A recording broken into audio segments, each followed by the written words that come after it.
so I finished off my day at work, and then I came home, and I came to wire up this lead. So this lead has an odd plug on one end, and bare wires on the other. Luckily, they were cut by will, so they're not gonna, arc or anything. But I actually already did go ahead and make one of these plugs that goes to a 10 cell plug, only just because I can't plug this in wrong on my iCharger. If you have an 8-pin, you might move it over a slot. You have to move it. You could possibly move it over 2 slots, causing a short. So what I did is I made this 8-pin balance plug, at least just to check the voltages, as this battery does have a BMS right here. So I actually checked the balance, and I'll post that picture right here. Anyway, so it looks like everything's balanced within 2 millivolts. So this thing is cherry. I'm actually surprised. I didn't think it was going to be this good of balance. So yeah, and it's pretty simple the way you do this. The way you figure out which cell or which wire is which cell. You use the black as a reference. You keep one of the multimeter nodes. Here. You keep one of the multimeter nodes on the ground, and then you use the other one to probe around the other wires. And what that does is it gives you a voltage either. So say they're 3.7 each. You're gonna have 3.7, 14.8, 11.1, depending on where they are in their. Let me fix the lighting a little bit. All right. Yeah. So depending on what cell it is, it's gonna be a multiple of 3.7.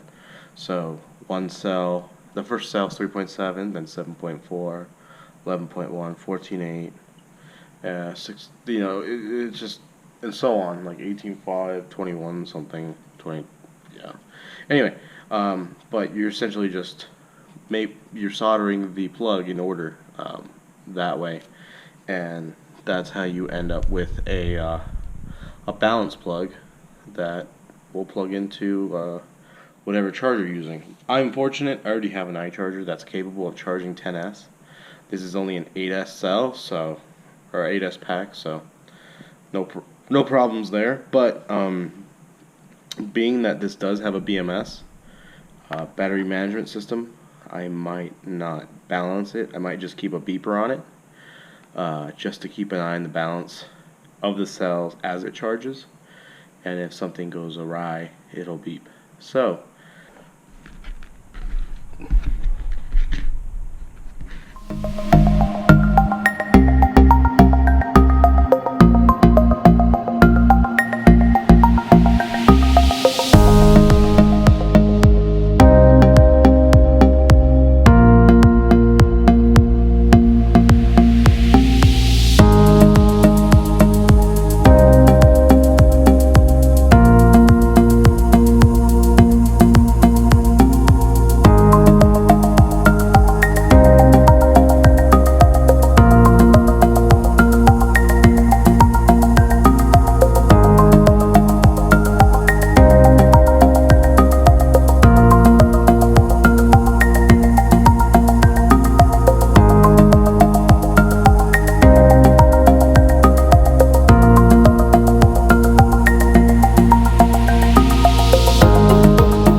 Okay, so here we have our plug to our balance cable, and now in theory, if we were to connect this buzzer and then plug this into